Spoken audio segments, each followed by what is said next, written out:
Continuamos hoy, amigo oyente, viajando por el libro de Apocalipsis. Volvemos al capítulo 13 y para comenzar queremos leer los versículos 9 y 10 que nos hablan de la primera bestia. Leamos. Si alguno tiene oído, oiga. Si alguno lleva en cautividad, va en cautividad. Si alguno mata a espada debe ser muerto. Aquí está la paciencia y la fe de los santos. Esta es sin lugar a dudas una de las declaraciones más impresionantes que encontramos en la palabra de Dios. Aquí él dice, si alguno, y esto lo dice 3 veces. Es una invitación al oído del hombre, es decir, al oído de cualquiera que escuche la palabra de Dios en cualquier momento y en cualquier edad. La fe viene por el oír y el oír por la palabra de Dios. Y también dice, el que tiene oído, oiga. Así es como comienza este mensaje. Si alguno tiene oído, oiga. Aquí nuevamente tenemos la unión de la libre voluntad y de la elección. Si alguno quiere decir cualquier hombre, cualquier persona. Si alguno tiene oído, bueno, ¿no tienen todos oídos? Sí, pero hay algunas personas que no oyen aunque tienen oídos. Hay personas que sencillamente no escuchan para nada, no oyen. En cierta ocasión un hombre que ya se había jubilado gustaba de arreglar las cosas en su casa y su esposa era una de esas mujeres que gustan de hablar todo el tiempo. Ella era una persona muy buena, pero simplemente hablaba demasiado. Y este hombre jubilado tenía que utilizar uno de esos aparatos para ayudarle a oír, un audífono, y cuando él salía fuera de casa se lo quitaba, y lo hacía con cierto propósito. Él salía a trabajar con las plantas, a podarlas, y su esposa salía y hablaba, y en cierta ocasión habló como 5 minutos antes de darse cuenta que él no tenía colocado su aparato para ayudarle a oír. Entonces ella dice, «Tú no has escuchado ni siquiera una palabra de lo que yo he dicho». Y él continuaba trabajando tranquilo. La esposa dio media vuelta y regresó a la casa. Y eso era exactamente lo que él quería que hiciera. Él estaba allí afuera para trabajar con las plantas y no quería llevar a cabo una conversación. Pues bien, hay muchas personas hoy que no tienen uno de esos aparatos para escuchar, que usan las personas sordas, un audífono. No tienen un audífono para escuchar la palabra de Dios, y no quieren oírla. Nosotros hemos dicho que queríamos hacer posible que toda persona pudiera llegar a estudiar la palabra de Dios en este programa de 5 años. Pero si usted, amigo oyente, piensa que estamos soñando que todos estarán estudiando la palabra de Dios, digamos, el año que viene, pues debemos decirle que no tenemos ni siquiera la ilusión de que eso llegue a suceder. Sabemos que esto está limitado a aquellos que tienen oído, un oído para oír la palabra de Dios. Si alguno, dice aquí, eso es libre voluntad. Usted tiene que tener un oído. Eso es elección. Y así es la manera en que Dios les une. Ahora, lo que él está diciendo aquí no es ni para usted ni para mí. Por lo menos esperamos que no sea para usted. Estoy seguro que no es para mí. Confiamos que no es para usted porque ya hemos determinado al comienzo del capítulo 4 de Apocalipsis que aquí estamos tratando con las cosas futuras que están más allá de la iglesia. Y si la iglesia ya no está en el mundo, en esta sección Juan nos presenta claramente que nos encontramos en el período de la gran tribulación. Así es que sabemos dónde estamos, y lo que hace de estos 2 versículos algo impresionante es esto. Él le dice a los santos de Dios, en aquel tiempo habrá el país de Israel, y la nación de los gentiles, y multitudes en el mundo. Será soltado en ese entonces, como ya hemos dicho en este capítulo, un anticristo, un gobernante que será un dictador mundial. Como veremos más adelante, los hombres no podrán comprar ni vender sin permiso, no podrán viajar sin su permiso. Este dictador gobernará al mundo como nadie ha gobernado en el pasado. Ahora, ¿por qué está permitiendo Dios esto? Bueno, Dios le ha dicho a aquellos que son suyos, no le resistan. En primer lugar, no les beneficia en nada.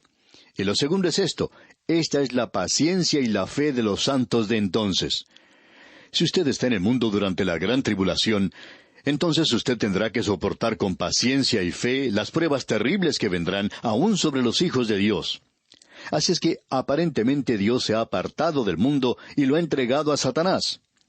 Amigo oyente, en el día de hoy el Espíritu Santo se encuentra en el mundo. Él limita, Él apaga la resistencia. Hoy está deteniendo el mal.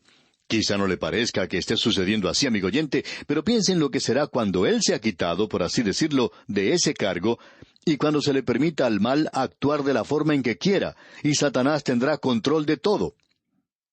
Como ya hemos dicho anteriormente, esto en realidad es justicia divina.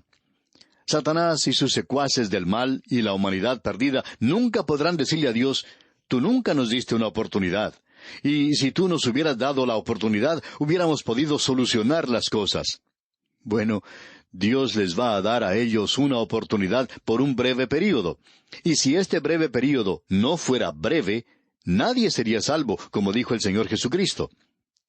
Ahora con esto, llegamos a la segunda bestia. Y ésta sale de la tierra y es un líder religioso. La otra, que ya hemos visto, será un líder político, y un poder político y una persona. En realidad, ese poder será mundial. Aquí en el versículo 11 de este capítulo 13 de Apocalipsis, tenemos una descripción de esta bestia, y se nos dice: «Después vi otra bestia que subía de la tierra, y tenía 2 cuernos semejantes a los de un cordero, pero hablaba como dragón».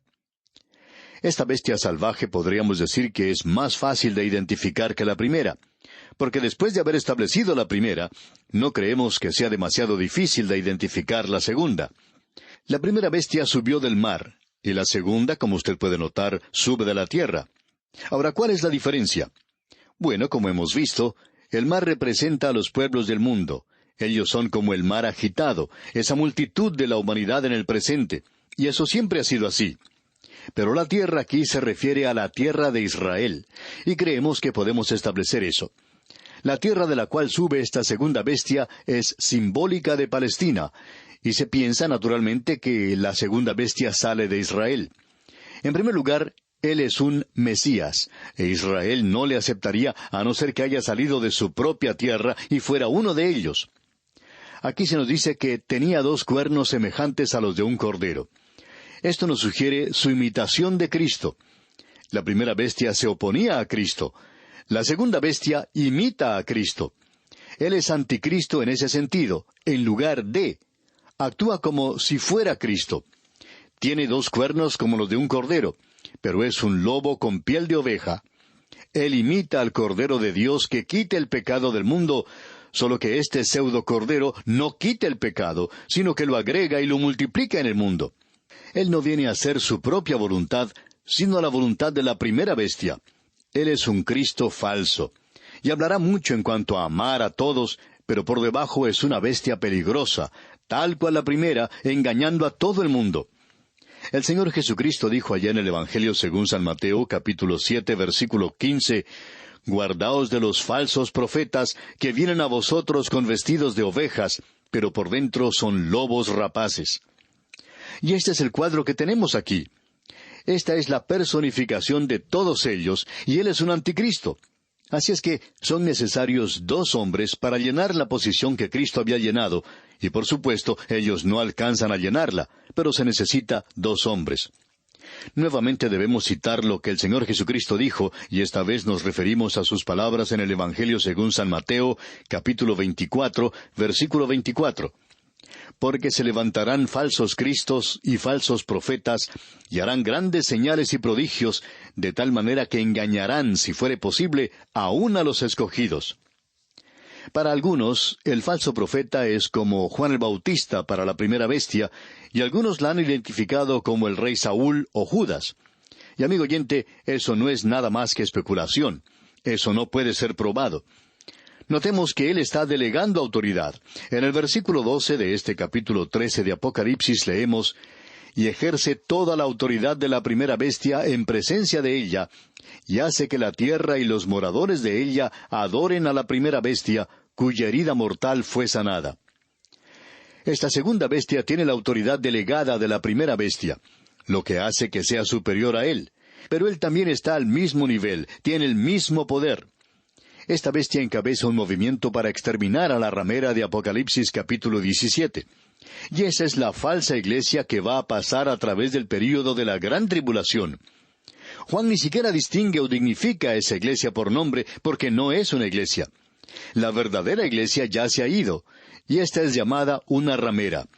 La iglesia había sido llamada la esposa de Cristo. Y aquí tenemos el último vestigio de una iglesia apóstata con todo su humanismo. Eso lo podremos apreciar cuando estudiemos el capítulo 17. Luego, el falso profeta le ofrecerá al mundo algo nuevo para adorar. La primera bestia, ese rey terco y obstinado, ese hombre de pecado, el último dictador mundial. No vamos a tomar el tiempo aquí para ver lo que otras escrituras nos dicen, pero aquellos que han estado con nosotros por algún tiempo saben que esto sale de nuestro estudio en Daniel, capítulo 11, versículos 36 al 39. También de Mateo, capítulo 24, versículo 24, lo cual acabamos de citar hace un momento. Y también en la segunda epístola a los Tesalonicenses, capítulo 2 y versículos 3 y 10. Aquí es presentada esta terrible bestia que va a ensalzar a la primera bestia a una posición de adoración. Ahora su herida mortal fue sanada, y eso revela que las dos, la primera y la segunda bestia, son sanadores falsos, estos que obran milagros. Esa es una gran mentira y un gran engaño que vendrá en este mundo. Ahora los versículos 13 y 14 de este capítulo 13 de Apocalipsis nos dicen: «También hace grandes señales, de tal manera que aún hace descender fuego del cielo a la tierra delante de los hombres, y engaña a los moradores de la tierra con las señales que se le ha permitido hacer en presencia de la bestia, mandando a los moradores de la tierra que le hagan imagen a la bestia que tiene la herida de espada y vivió». Este falso profeta obra señales y milagros. Esto es lo que se nos dice. El Señor Jesucristo dijo eso. El Señor Jesús nos advirtió en contra de esa persona. Su engaño es que imita a Elías al hacer bajar fuego del cielo. Él también es la combinación de Janes y Jambres. Usted recuerda lo que ocurrió en Egipto. Se nos dice en Éxodo capítulo 7, versículos 11 al 13.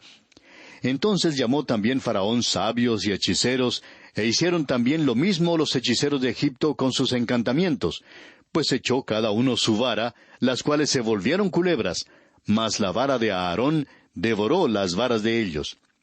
Es decir, que ellos eran buenos hechiceros o magos. Creemos que tenían poder satánico, y éste también lo tendrá al fin del tiempo. En el Evangelio según San Mateo, capítulo 3, versículo 11, leemos: «Yo a la verdad os bautizo en agua para arrepentimiento, pero el que viene tras mí, cuyo calzado yo no soy digno de llevar, es más poderoso que yo. Él os bautizará en Espíritu Santo y fuego». Usted recuerda que Juan el Bautista no tenía nada que ver con el fuego. Este profeta falso va a imitar esto. Pero el fuego, por supuesto, es en realidad juicio. Este falso profeta juega con fuego hasta que es echado en el lago de fuego, como veremos más adelante. El mundo es engañado por su decepción, con la excepción, por supuesto, de los elegidos de Dios, aquellos que están aquí. Ellos no pueden ser engañados. Ahora este falso profeta demuestra su manera de actuar, haciendo que se construya una imagen del hombre de pecado. La palabra para imagen es icón, que indica semejanza o parecido. Lo que él produce es una semejanza que enfatiza la herida mortal, y fue sanada. Y es interesante notar que el Señor Jesucristo no permitió que nada relacionado con su apariencia física sobreviviera, pero será la semejanza del anticristo que estará evidentemente colocada en el templo en Jerusalén.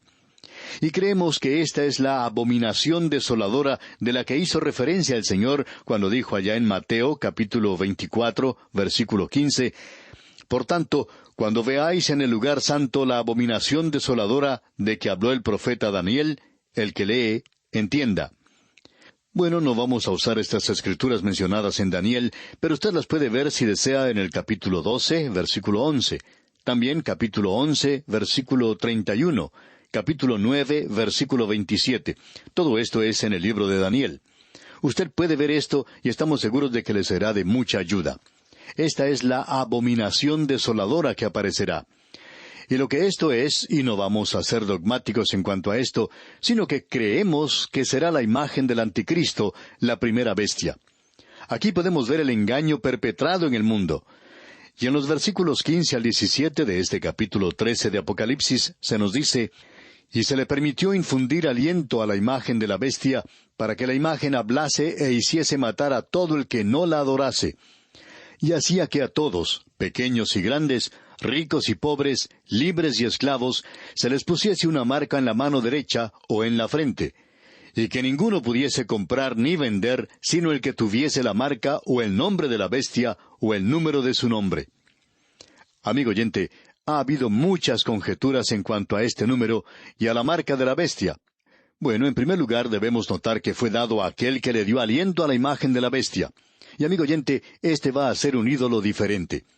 Hasta el presente, Isaías lo menciona y todos los profetas lo mencionan también, y los ídolos no pueden hablar. El apóstol Pablo también lo menciona, pero amigo oyente, aquí tenemos un ídolo que hablará. Creemos que llamarán a todos los científicos del mundo para observar a esta imagen. Y creemos que ellos informarán que no lo pueden comprender, que no lo pueden explicar. Este es un milagro. Esto es algo que provocará que todo el mundo se vuelva y adore a la bestia. Y aquí tenemos la unión de la religión y los negocios. Es necesario tener la marca de la bestia para poder hacer negocios. Bueno, en la época de Juan los soldados eran marcados por sus comandantes, los esclavos eran marcados por sus amos, y algunos unidos a ciertos templos paganos eran marcados con la marca del dios o la diosa a quien servían. Pero aún en nuestros propios días, un periodista escribió en su periódico un artículo titulado «Viviendo por los números». Él se quejaba del hecho de que es necesario llevar tantas tarjetas de identificación y concluyó diciendo, «Sería mucho más sencillo si el gobierno nos asignara a cada uno de nosotros un número especial que pudiera ser grabado en nuestras frentes para evitarnos el problema de llevar tantas tarjetas». Esto es algo interesante, amigo oyente, y no queremos que nos entienda mal. Este no es el cumplimiento de la profecía hoy, pero por cierto que muestra cómo puede suceder algo así. Pero, ¿cuál es la marca de la bestia? Bueno, esto no se nos ha informado. No se nos dice esto aquí. Pero eso no ha evitado que muchos eruditos no trataran de informarnos lo que esto es. Leamos ahora el versículo 18 de este capítulo 13. Aquí hay sabiduría. El que tiene entendimiento, cuente el número de la bestia, pues es número de hombre, y su número es 666. Aquí hay sabiduría, dice. Creemos que esta es una declaración un poco irónica, cuando consideramos todo ese laberinto de especulación que se ha venido acumulando a través de los siglos en cuanto a este versículo. En el griego, este es un arreglo muy hermoso de este número. Se dice hexakosioi, hexekonta, ex. 666. Por cierto que se le da un valor numérico a cada letra. Nosotros debemos dejar esto como que es el número visual, que es de la bestia, y su significado espera aún hasta el día de su manifestación. No hay nadie hoy que pueda asegurar lo que significa este número. Esto ha provocado un pequeño rompecabezas para muchas personas que gustan jugar con los números. Pero, amigo oyente, usted no llegará a saber esto hasta que se llegue al período de la gran tribulación, y sugerimos que no se preocupe en pensar en algo como esto. Debemos presentar al Señor Jesucristo hoy, para tratar de reducir la cantidad de personas que van a pasar a través de este período de la gran tribulación y que llegarán a conocer cuál es el número de la bestia. Nosotros no tenemos demasiados deseos de conocer el número de la bestia, y después de haber leído todo esto, debemos decir que estamos muy agradecidos que no tenemos que vivir en ese período. Estamos muy agradecidos hoy de que conocemos a Jesucristo como nuestro Salvador, pero en lugar de dedicar tanto tiempo al Anticristo, queremos conocer a Cristo. Podemos decir con el apóstol Pablo, allá en su epístola a los Filipenses, capítulo 3, versículo 10, a fin de conocerle y el poder de su resurrección y la participación de sus padecimientos, llegando a ser semejante a él en su muerte. También se nos dice que no debemos confiar en el hombre. Jeremías dijo allá en el capítulo 17 de su profecía, versículo 5, así ha dicho Jehová, maldito el varón que confía en el hombre y pone carne por su brazo, y su corazón se aparta de Jehová. Y en el versículo 7 de este mismo capítulo 17 de Jeremías dice, bendito el varón que confía en Jehová, y cuya confianza es Jehová. Es por eso que podemos decir que este pasaje no nos interesa mucho en cuanto a lo que puede ser el número de la bestia o cualquier cosa relacionada con esto, sino que nos hace querer conocer más al Señor Jesucristo, porque nuestra esperanza es estar con Él, no por lo que somos o lo que hemos hecho, sino porque Jesucristo murió por nosotros en la cruz del Calvario y por su gracia vamos a estar en su presencia. Por eso estamos agradecidos hoy. Bien, amigo oyente, vamos a detenernos aquí por hoy y Dios mediante, continuaremos en nuestro próximo programa.